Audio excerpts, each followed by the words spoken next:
नमस्कार दोस्तों, स्वागत करता हूं मैं आप सभी का एक बार फिर से आपके अपने इस YouTube चैनल पर। दोस्तों, आज ये वीडियो आपके लिए बहुत ही महत्वपूर्ण वीडियो है। इस वीडियो को पूरा देखिएगा क्योंकि इस वीडियो में मैं आपको जो बातें बताने जा रहा हूं, मुझे पता है कि आप में से 99% लोग इन बातों को नहीं जानते होंगे। आज मैं आपको बताऊंगा मेनली क्वालिफाइंग मार्क्स को लेकर के, लेकिन मुझे पता है कि आप सोच रहे होंगे कि इसमें कौन सी बड़ी बात है। हम तो जानते हैं कि सीटेट हमारा 60% या 90 नंबर कह लीजिए उस पर क्वालिफाई हो जाता है जनरल के लिए। वहीं अगर कोई SC ST OBC है तो उसको 82 मार्क्स लेने होते हैं या यूं कह लीजिए 55% लेने होते हैं। इसमें कौन सी बड़ी बात है, क्यों इसके लिए मुझे वीडियो बनानी पड़ रही है? तो ये इतनी सीधी बात नहीं है। अगर मैं आपको कहूं कि दोस्तों कोई SC ST OBC candidate 82 marks लेकर सीटेट क्वालिफाई कर लेता है, लेकिन बाद में जब बात आती है नौकरी की तो उसको पता चलता है कि मेरा सीटेट इनवैलिड है, उसको नौकरी से बाहर कर दिया जाता है। या अगर मैं कहूं कि किसी जनरल को 82 मार्क्स स्कोर करने पर भी उसका सीटेट वैलिड मान लिया जाता है, तो आपको सोच करके ये सुन करके हैरानी होगी, लेकिन ये सच बात है। मैं आपको सारी बातें इस वीडियो में बताऊंगा। ऐसा होता है, ये चीजें आपको नहीं पता, कोई नहीं इस पे बात करता, लेकिन ये कब पता चलता है? जब आप सीटेट क्वालिफाई करते हैं, अब सोच कर कि भाई मेरे तो इतने नंबर मुझे चाहिए थे, मेरा सीटेट क्वालिफाई हो गया।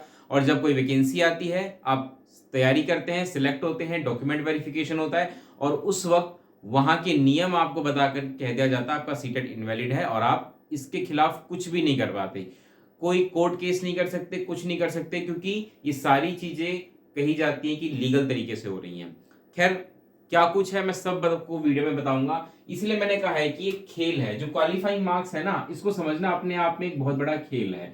इसको अगर आप एक बार समझ जाएंगे तो कोई दिक्कत नहीं है। हालांकि मैं आपको बहुत ही आसान एक लाइन में समझा दूंगा कि ओवरऑल आपको क्या करना है, लेकिन पहले पूरी कहानी समझिए, फिर अंत में मैं आपको बताऊंगा कि इसका सार क्या है।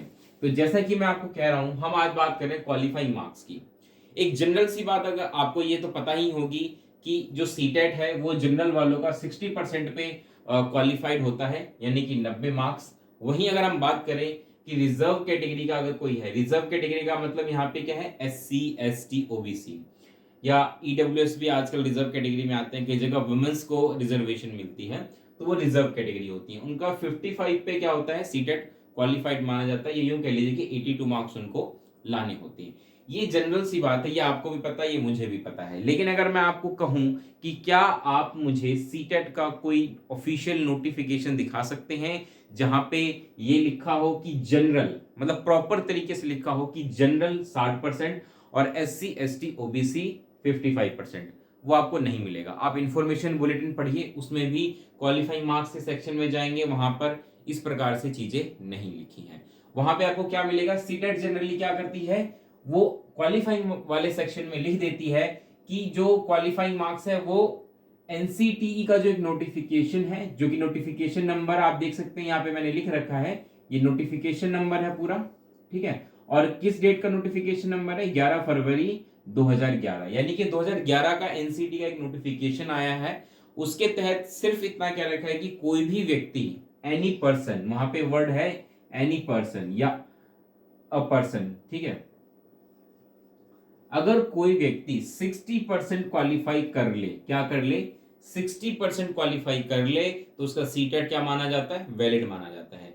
ये इस नोटिफिकेशन के अकॉर्डिंग ये बात कही गई है। और सीटेट भी जब भी अपना इंफॉर्मेशन बुलेटिन निकालती है तो उसमें वो साफ लिखती है कि एनसीटी नोटिफिकेशन के अकॉर्डिंग कोई व्यक्ति अगर 60% लाता है तो उसका सीटेट क्वालिफाइड माना जाएगा। वहां पर ये शब्द जनरल या SC ST OBC ये मेंशन नहीं कर रखा है। आप अच्छे से नोटिफिकेशन पढ़ लीजिए, ठीक है। लेकिन ध्यान रखिएगा, जब वो ये बात कहती है तो इसके साथ एक दो कंडीशन और लगाती है। मेनली दो क्लॉज उसमें आपको मिल जाएंगे, A और B से हमारा कोई संबंध नहीं है, A समझने की जरूरत है। ए में आपको ये लिखा हुआ मिलेगा, जब ये आप पढ़ेंगे कि भाई ये क्वालिफाइंग मार्क्स के बारे में जहां पे बात किया रखी है, तो उसमें एक क्लॉज दे रखा है ए। उसमें क्या क्या रखा है, शॉर्ट में मैं आपको समझाता हूं। उसमें ये क्या रखा है कि भाई जो बात है क्वालिफाइंग मार्क्स की, उसमें अगर कोई स्टेट, मतलब वैसे तो उन्होंने इंस्टीट्यूशन लिख रखा है, लेकिन साथ में क्या रखा है? कोई स्टेट, चाहे वो सेंट्रल गवर्नमेंट हो या कोई स्टेट गवर्नमेंट हो या कोई लोकल बॉडी हो, वो चाहे तो अपने अनुसार किसी भी रिजर्व कैटेगरी को बेनिफिट दे सकती है। मतलब वो चाहे तो SC ST OBC को 55% का रिजर्वेशन दे सकती है, या वो ये रिजर्वेशन वुमेन्स को भी दे सकती है 55% का, या वो चाहे तो ईडब्ल्यूएस वालों को भी दे सकती है। It is completely depend on the state, ये बात इसमें कह रखी है। ठीक है, अब ये चीजें जनरली आपको नहीं बताई जाती। आप क्या सोचते हैं कि भाई हमारा सीटेट कितने पे क्लियर है, 90 पर क्लियर है, और रिजर्व वाले सोचते हैं हमारा 82 पर क्लियर है। ठीक है, जबकि एनसीटेट की गाइडलाइंस में साफ साफ ये बात कहती है। देखिए सीटेट ने भी अपना साफ साफ यूं कह लीजिए कि इन खाम खागी उलझनों से झंझटों से पलड़ा झाड़ लिया। उसने सीधा कह दिया कि भाई एनसीटी की गाइडलाइंस है, उसके अकॉर्डिंग आपका 60% आ जाए तो आपका सीटेट क्वालिफाइड होगा। ठीक है, तो जनरल सी बात ये होती है। अब आप देखेंगे कि अक्सर क्या होता है कि जो भी सेंट्रल गवर्नमेंट की वैकेंसीज होती हैं, सेंट्रल गवर्नमेंट की वैकेंसीज का मतलब जैसे यहाँ पे मैं बात करूँ केवीएस या एनवीएस, तो मैंने एग्जांपल जैसे केवीएस का लिया है। तो केवीएस में जब भी आप अपीयर होंगे तो आप ध्यान रखिएगा, उसमें यही होता है कि अगर आप जनरल कैटेगरी से हैं तो आपको 90 स्कोर करना पड़ेगा, या यूं कह लीजिए 60% स्कोर करना पड़ेगा। और अगर आप एससी हैं, एसटी हैं, ओबीसी हैं, तो आपको 82 करना पड़ेगा, यानी कि 55% कह लीजिए। ये एक जनरल सा रूल है, वहां पर ये सारी चीजें सही होती हैं। तो अगर आप इस हिसाब से स्कोर करते हैं, जनरल 90 और रिजर्व कैटेगरी 82, तो आप केवीएस के लिए अच्छे से एलिजिबल है। आप आराम से बैठिए, कोई दिक्कत वाली बात नहीं है, वहां तक कोई प्रॉब्लम नहीं है। प्रॉब्लम कब आती है? प्रॉब्लम आती है जब आप स्टेट गवर्नमेंट की वैकेंसीज में जाते हैं। स्टेट गवर्नमेंट की वैकेंसीज में जाते हैं तो बहुत फर्क मिलता है। जैसे DSSS, देखिए DSSS जो है वो दिल्ली में है, तो यहाँ पे मैं स्टेट गवर्नमेंट के साथ साथ स्लैश में यूनियन टेरिटरी भी कर देता हूँ, क्योंकि दिल्ली जो है एक यूनियन टेरिटरी है। ठीक है, ये आपको पता होगा। तो अगर मैं बात करूँ दिल्ली की, तो दिल्ली में जो रिक्रूटमेंट करती है वो है DSSS। तो यहाँ पर भी कोई प्रॉब्लम नहीं है। ठीक है, अगर आप जनरल हैं तो आपको 60% ही करना पड़ेगा, SC ST OBC है तो आपको 82 ही लेकर के आना पड़ेगा। इसमें कोई दिक्कत वाली बात नहीं। तो एज इट इज केवीएस वाली बात यहाँ पे फॉलो होती है। लेकिन एक दूसरा एग्जांपल लीजिए, BPSC, Bihar public service commission. आपको पता होगा कि पिछले कुछ सालों में इन्होंने लाखों की संख्या में भर्ती की है। TRE 1, TRE 2, TRE 3 इनकी भर्तियां की हैं, और अभी हाल ही में TRE 4 अब आएगा, जिसके बारे में चर्चा चल रही है कि लगभग 1.25 लाख के आसपास वैकेंसीज होगी। वो एग्जैक्ट फिगर हम देखेंगे जब भी आएगा। बीपीएससी में ध्यान रखिएगा, बहुत बड़ा खेल होता है। और ये ऐसा नहीं है कि मैं इधर उधर की बातें कह रहा हूं, मेरे खुद नोन में, जानकार में ऐसे बच्चे हैं जो इस चीज का शिकार हुए हैं। बीपीएससी का जब आप एग्जाम देते हैं, मैं बात करूं प्राइमरी टीचर की, तो ध्यान रखिएगा वहां पे क्या, वहां पे भी यही नियम है कि अगर आप जनरल हैं तो आपको 60% स्कोर करना पड़ेगा। अगर आप SC हैं, ST हैं, OBC हैं, तो आपको 55% स्कोर करना पड़ेगा। ठीक है, अब दिक्कत क्या आती है कि ये कहते हैं कि भाई SC ST OBC आप सिर्फ हमारे स्टेट के होंगे, यानी कि बिहार के अगर आप निवासी हैं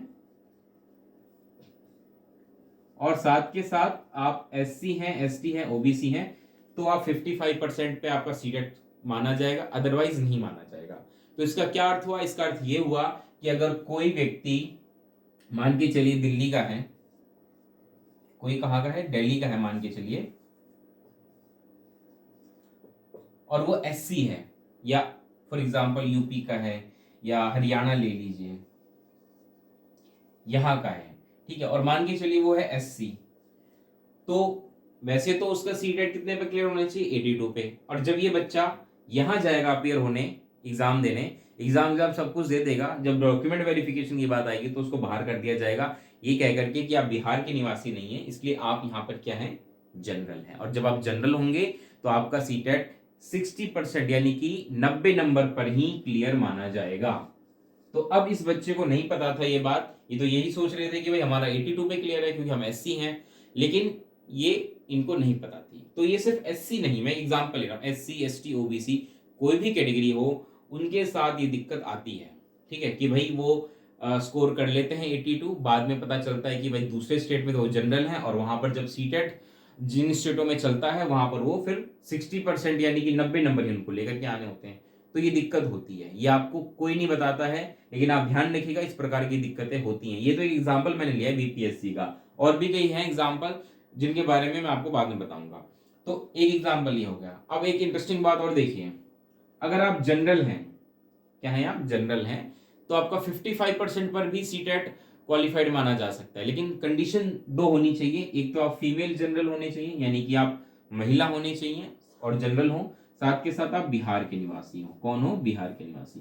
तो ऐसे सभी बिहार के रहने वाली महिलाएं जो जनरल हैं, उनका सीटेट 55% पर भी वहां पे वैलिड माना जाता है। तो यहाँ पर आपने देखा कि किस प्रकार से क्वालिफाइंग मार्क्स को लेकर के नियम बदल जाते हैं, लेकिन इसके बावजूद कोई कुछ नहीं कर सकता, बिकॉज सीटेट ने ये कह रखा है कि एनसीटी नोटिफिकेशन के अकॉर्डिंग सिर्फ 60% कोई व्यक्ति क्वालिफाई करता है तो वही उसी का सीटेट क्लियर माना जाएगा, और ये स्टेट के ऊपर डिपेंड करेगा कि वो किसी को रिजर्वेशन बेनिफिट देती है या नहीं देती है। ठीक है, आई होप आप समझ गए होंगे। तो ये ले देकर की सारी कहानी थी, ये आपको कोई नहीं बताएगा, लेकिन मैं इसका एक सॉल्यूशन आपको बता देता हूँ। एक बात आप दिमाग में बिठा लीजिए कि यहाँ पे 82 है और यहाँ पे 90 है, 8 नंबर का डिफरेंस है। ठीक है, 8 नंबर का डिफरेंस है। अब हो सकता है बहुत बच्चे कहेंगे 8 नंबर लाना भी बहुत बड़ी बात होती है, लेकिन अगर आप टारगेट रख के चले, मान के चलिए अगर आप 100 का टारगेट रखें तो मुझे 100 स्कोर करना है, तो आप तैयारी इसके अनुसार करेंगे और ऐसे में आपकी संभावना होगी कि आप अच्छे से 90 स्कोर कर लेंगे। तो मेरे कहने का मतलब यही है कि कोई भी बच्चा, चाहे वो एससी हो, एसटी हो, ओबीसी हो, किसी भी रिजर्व कैटेगरी का हो, मेरा हमेशा से शुरू से यही सजेशन रहता है कि आप हमेशा 90 स्कोर करिए। ठीक है, अपना टारगेट हमेशा 90 रखिए। 60% पे खुद का सीटेट क्वालिफाई मानिए, जैसे कि सीटेट की नोटिफिकेशन में भी होता है। ठीक है, उसके बाद स्टेट चाहे आपको रिजर्व कैटेगरी में ले ना ले, आप जनरल वहां माने जा रहे हैं, उससे कोई फर्क नहीं पड़ेगा, आपका सीटेट जो है वो क्वालिफाइड होगा, आपका सीटेट वैलिड होगा। ठीक है, तो इस प्रकार की बातें आपको कोई नहीं बताता है, मैंने आपको डिटेल में सारा मैटर समझाया और मुझे उम्मीद है कि आप सारी बातें समझ भी गए होंगे। तो आने वाले समय में ध्यान रखिएगा, सीटेट आपको 90 पर ही अपना क्वालिफाइड मानना है। ये 90 और 82 वाला चक्कर छोड़ दीजिए, सिर्फ 90 एक नंबर सोचिए कि 90 लेकर के आना है और सारी समस्याएं खत्म, आप कहीं भी जाकर के आसानी से फिर अप्लाई कर सकते हैं। चलिए दोस्तों, इस वीडियो को मैं यहीं विराम देता हूं। मुझे उम्मीद है कि जो बात मैं कहना चाहता था आप समझ पाए होंगे, मेरी बात आप तक पहुंची होगी और आप मेरी बात से सहमत भी होंगे। ये वीडियो आपको कैसी लगी बताइएगा, लाइक करिएगा अगर पसंद आई तो, दोस्तों तक शेयर करना मत भूलिएगा ताकि उनको भी इस प्रकार की इंफॉर्मेशन मिल सके।